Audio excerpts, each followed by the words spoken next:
ഒരു വെടിക്ക് രണ്ട് പക്ഷി എന്ന് പറഞ്ഞ പോലെ കേട്ടോ ഇന്നത്തെ മുട്ടക്കറി.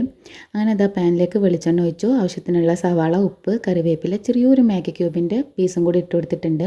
അത് നന്നായി വാടി വരുമ്പോൾ അതിലേക്ക് തക്കാളിയും കൂടി ഇട്ട് നന്നായി വാട്ടിയെടുത്തു. ഇഞ്ചി വെളുത്തുള്ളി പേസ്റ്റ്, അതുപോലെ മല്ലിപ്പൊടി, മുളക് പൊടി, മഞ്ഞൾപ്പൊടി, പൊടികളുടെ പച്ചമണമൊക്കെ ഒന്ന് മാറി വരുന്നത് വരെ നന്നായി വാട്ടി അതിലേക്ക് ആവശ്യത്തിനുള്ള വെള്ളം കൂടി ഒഴിച്ച് നന്നായി മിക്സ് ചെയ്തെടുത്തിട്ടുണ്ട്.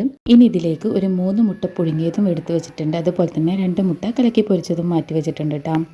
3 മുട്ട പുഴുങ്ങിയതെന്ന് വെച്ചാലേ ഇപ്പാക്കും അനിയത്തിക്കും പിന്നെ എൻ്റെ മോനുമാണ്. എനിക്കും ഉമ്മച്ചയ്ക്കും പൊരിച്ചതാട്ടോ കൂടുതലിഷ്ടം. അതുകൊണ്ടാണ് ഇങ്ങനെ ആക്കിയിട്ടുള്ളത്. അതാണ് ഞാൻ പറഞ്ഞത് ഒരു വെടിക്ക് 2 പക്ഷിയെന്ന്. ഇനി ഇതിലേക്ക് തേങ്ങ അരച്ച് മാറ്റി വെച്ചത് ഒഴിച്ചു കൊടുക്കാം. എന്നിട്ട് കുറച്ച് വെള്ളം കൂടി ആഡ് ചെയ്തിട്ട് അത് നന്നായിട്ടൊന്ന് മിക്സ് ചെയ്ത ശേഷം കറി ഒന്ന് തിളച്ച് വരുമ്പോൾ നമുക്ക് ഫ്ലെയിം ഓഫ് ചെയ്യാം. അങ്ങനെ നമ്മുടെ മുട്ടക്കറി ഇവിടെ സെറ്റായിട്ടുണ്ട്. പൊറാട്ടക്കാട്ടോ ഇന്നത്തെ മുട്ടക്കറി. അപ്പോൾ ഉണ്ടാക്കി നോക്കിയിട്ട് എല്ലാവരും ഫീഡ്ബാക്ക് അറിയിക്കുക. ഇഷ്ടമായ ലൈക്ക് ചെയ്യുക, സബ്സ്ക്രൈബ് ചെയ്ത് സപ്പോർട്ട് ചെയ്യുക.